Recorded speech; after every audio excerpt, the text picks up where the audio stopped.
We're going to talk about the Marathon gameplay reveal that happened earlier this week, as well as discuss player feedback from those who have participated in the playtest, as well as just the general sentiment of the gaming community.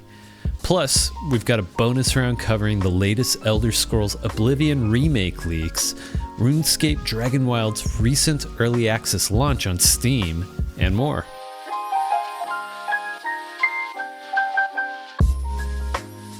Welcome back to another news video. All news article source will be linked down in the description below. Like, sub, do all the YouTube stuff. Let's get into it. Bungie finally showed off gameplay for their recently announced Marathon title, and also confirmed that it is a PvE/PvP extraction shooter. They also held an event where they invited streamers and content creators over to their offices, and they got to playtest Marathon in person, which is a great opportunity for Bungie as they're able to test the game and get some valuable feedback. I'm going to sum up the experience for you all, as well as share the overall consensus from the gaming community, not just from the streamers and content creators that got to play the game, but also those on the outside who only really had the reveal trailer and the footage provided online for us to watch. Surprise, based on what I've seen and heard, it's kind of mixed. Players take on the role of runners, cybernetic mercenaries that are competing for resources and survival on Tau Ceti 4. You are highly encouraged to play in squads of 3, but you could also play solo,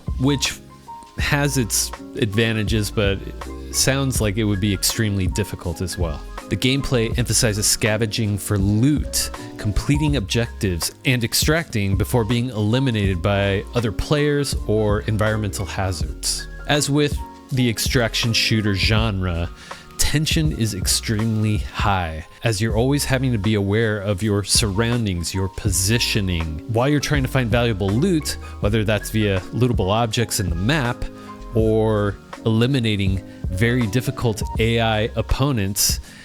You're also having to deal with other players that are doing the same things as you are. And players are the highest risk in the game.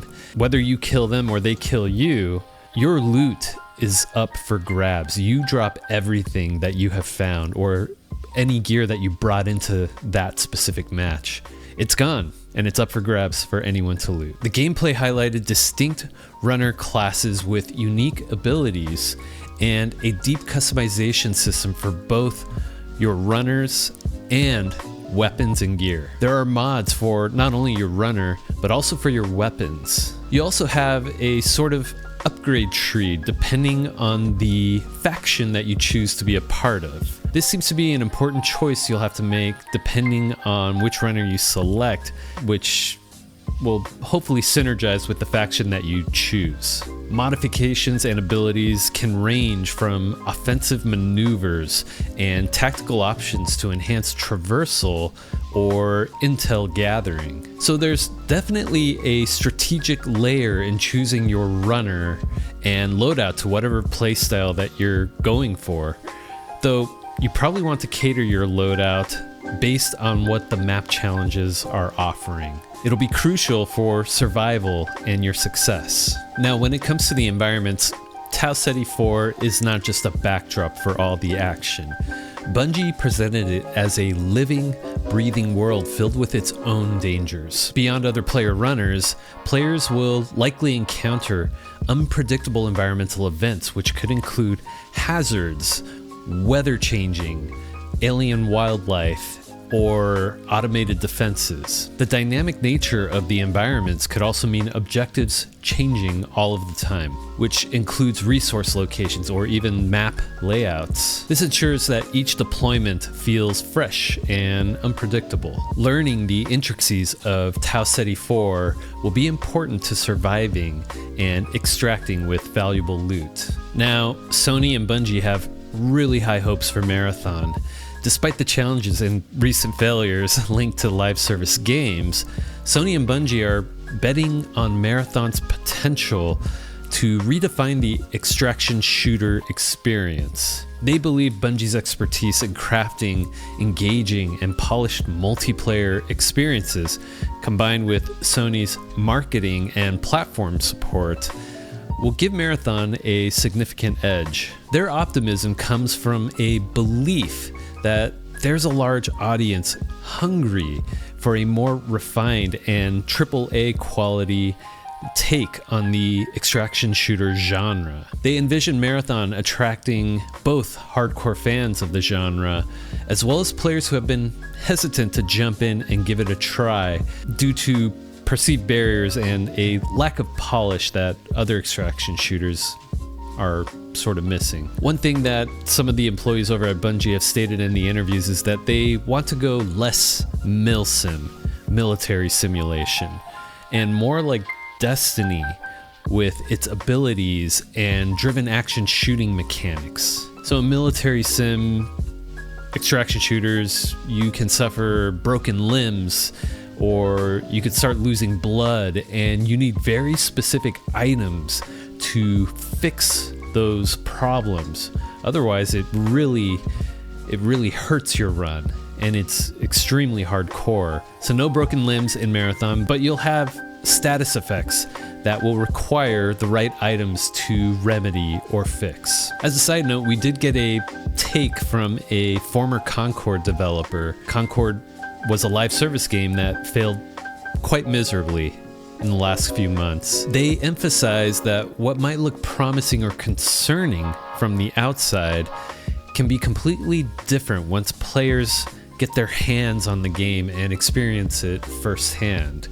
Their perspective encourages patience and a willingness to give Marathon a chance and allow it to find its audience. This commentary was provided after all of the negative takes from the Marathon gameplay reveal, mostly from creators who haven't really had a chance to play the game. They're just basing their opinions on what they've seen in the trailers and more recently the gameplay reveal. So yeah, even though Marathon looks amazing, there's a lot of pressure on the developers. It's entering a crowded market of shooters and live service games, and many have failed before it. And I think that's primarily why a lot of players are skeptical. Bungie has confirmed a release date. Marathon will come out September 23rd of 2025 on PlayStation 5, Xbox Series X and S, as well as Steam on PC. There's also a closed alpha test planned for later this summer, which will offer players an early experience and a chance to provide feedback to the developers in hopes of improving the gameplay for its full release. So that summarizes the overall news around Marathon's gameplay reveal trailer. And I want to share some of my own closing thoughts, my analysis on this whole situation.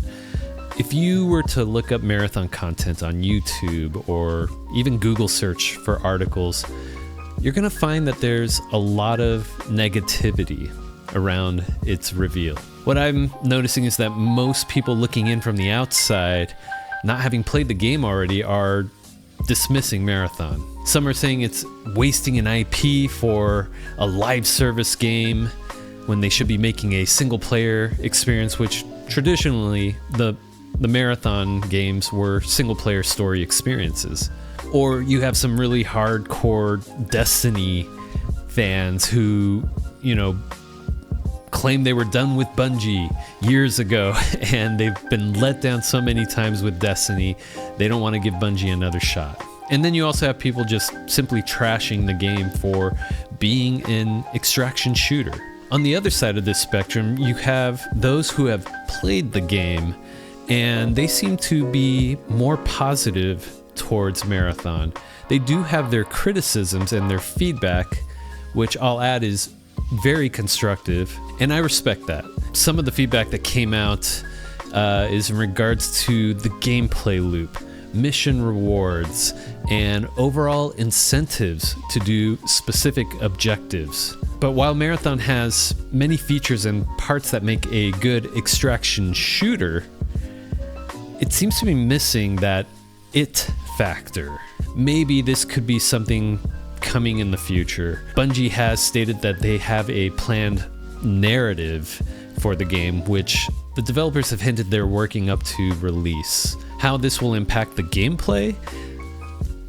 we'll have to wait and see, really. The other major concern is that Bungie plans to put a price tag on Marathon. They claim Marathon won't be a full price game, but my guess or hope is that it's going to land somewhere around $40 USD, and maybe they'll have like deluxe editions with extras where they'll charge it closer to $50 or $60 USD. On that note though, a lot of players aren't happy with that. And this is really due to the current landscape of live service games. Most of them release as free-to-play games.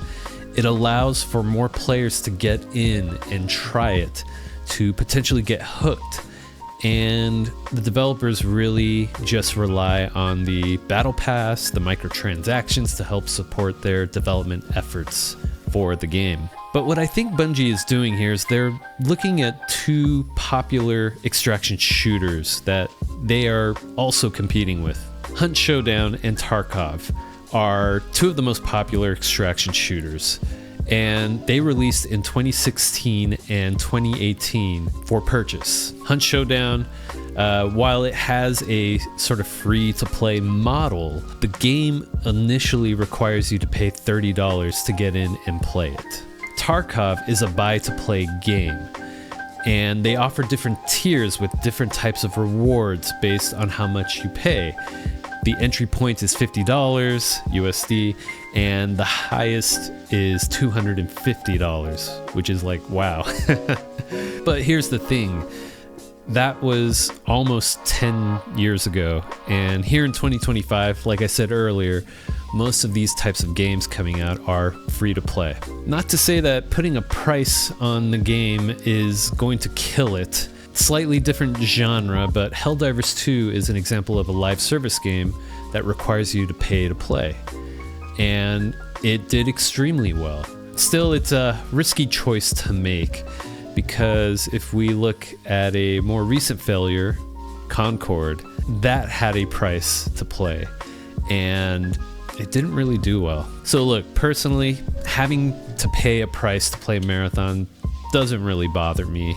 With that said though, I think my main concern with Marathon is that it's competing with other live service games. Players have picked and chosen their main live service games, which they have invested not only in time but also money. And it's really hard to pull away a player from something that has a lot of value put into. Let me present a question to you. Have you ever wanted to try a different game, but you felt like you couldn't because you're already so invested in time and money in another game? I know I have. Share down in the comments what live service game has you hooked, but maybe not necessarily out of enjoyment, more so because you've invested so much time and money that you feel bad walking away from it. Anyhow, I don't think Marathon is going to crash and burn like some of these doomer gloomer gamers are claiming it will. I do suspect it'll have its bumps in player engagement, as most live service games do, but I really do think it'll do well in the long run for Bungie. They have commented that they are committed to supporting this game for the next 10 plus years, which is pretty much what they've done with Destiny. Destiny has had its bumps. If you've played Destiny for a long period of time, you're well aware of them. We'll be keeping tabs on Marathon. This is surely going to be a major entry into the extraction shooter genre, and I'll be reporting on major news developments around it. Alright, that wraps up our main news story for the week, but strap in, we've got some quick fire news here in the bonus round. Also, if you're enjoying this video, consider supporting my channel by subscribing to Great Gaming. And hey, while you're at it, maybe even consider hitting the like button. It really helps out and I appreciate it, so thank you. So, we've got some leaks to talk about. We have screenshots that are claiming to be for a potential remaster of the Elder Scrolls 4 Oblivion. The screenshots seem to show a visually enhanced version of Oblivion's world of Cyrodiil. It's got improved textures, lighting, models, and it looks amazing. Elder Scrolls fans are excited and hyped. This all started as rumors a while back, but now it seems to be confirmed. As a quick side note, there is a highly ambitious mod called Skyblivion that is currently in development, and it is Oblivion for Skyrim. The developer behind this project put out a statement telling its community to stay positive. This is in regards to a potential shutdown of their project from the owners and creators of Elder Scrolls Oblivion. The fear is that it's going to be competing with this remake that's coming out soon. But here's the thing, Bethesda's generally very supportive of the mod community, regardless of what it creates. So here's hoping that Skyblivion is not ordered to take down their mod or to stop working on it. Anyhow, Bethesda Softworks is not officially announced in Oblivion Remaster, so these leaks should be treated with caution. There is a potential shadow drop for the week of April 21st, 2025. So that's next week. I'll keep you posted. Looks like we'll be gaming like we're back in 2006. I can't wait. This is hot news incoming. RuneScape Dragonwilds has released on Steam's Early Access. It's a new survival crafting game by the creators of the original RuneScape, and it released April 16th. Players can explore the wilderness, gather resources, craft tools, weapons, and build a shelter within RuneScape Dragonwilds.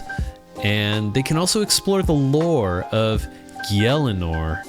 Forgive me if I pronounce that wrong. I've never played a RuneScape game before. But anyhow, this is very typical of survival RPG games. The game's already receiving some high praise for its intuitive building with easy snapping, rotation, and advanced pieces like roof valleys and half walls. Structural integrity also seems to play a part in the building mechanics.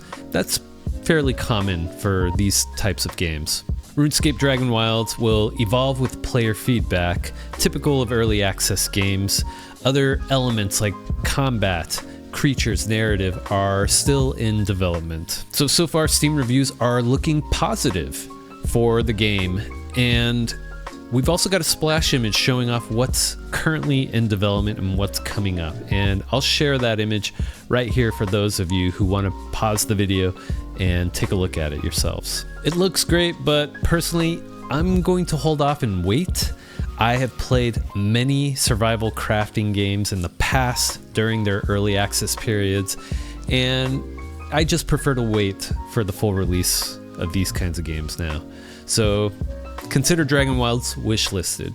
Hidetaka Miyazaki, the director of Elden Ring, has reassured fans that Fromsoftware remains committed to actively developing single-player focused games. This comes after the announcement of their new online multiplayer game, The Duskbloods, which is an exclusive for the Switch 2. Miyazaki emphasized that single-player experiences are still a core pillar of Fromsoftware's development philosophy and will continue to be a priority alongside their ventures into online multiplayer. I'm happy to hear this. I was one of those players worried that we would only be seeing multiplayer-focused games coming out of Fromsoftware moving forward.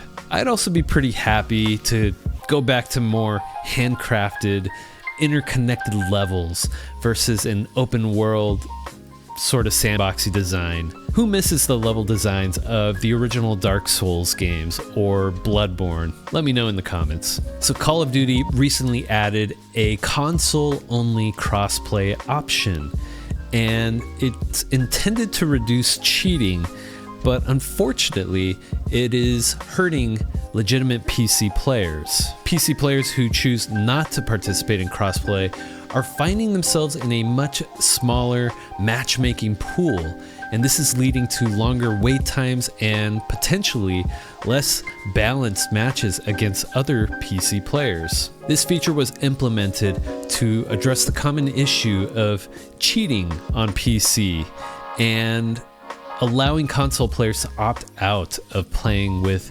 cheating PC players. However, the system doesn't differentiate between legitimate and cheating PC players, so this is negatively impacting those who play fairly. So yeah, unfortunately PC players are frustrated and they feel like they're being punished by this new system designed to combat cheaters. Unfortunately, this implementation has some flaws, so hopefully the developers behind Call of Duty are working on a solution for this. In more matchmaking drama, Battlefield SBMM concerns have blown up, and there's a thread going around sort of discussing the potential inclusion of skill-based matchmaking in the next iteration of Battlefield. And like I said, unfortunately, it's lit up the community, and worse, it's also lowered trust in the developers. An EA community manager had to step in, and they responded strongly to the leaks and speculation. And in regards to SBMM, expressed frustration and accuse leakers of damaging the game's perception, let alone the community. For some Battlefield fans, the inclusion of skill-based matchmaking combined with the perceived issues of previous titles has really worn on them, and they're saying this is kind of like the final straw. So there's a lot of skepticism currently about the next Battlefield game. When it comes to the discussion of including skill-based matchmaking in competitive games, it really divides the community.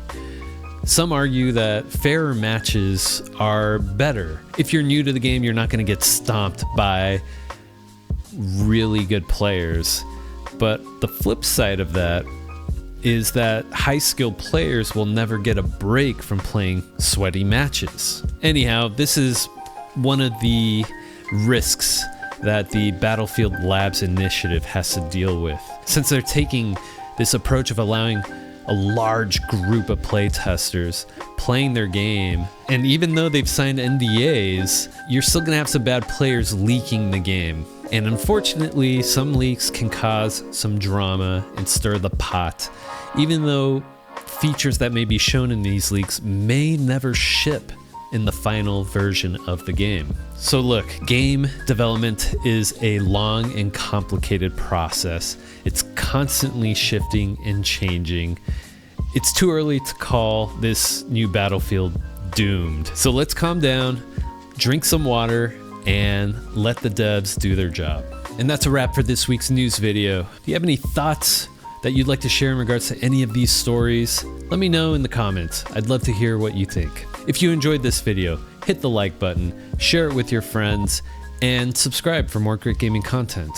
And if you're looking for more, check out this recommended video right here. Thanks for watching. I'll catch you in the next one.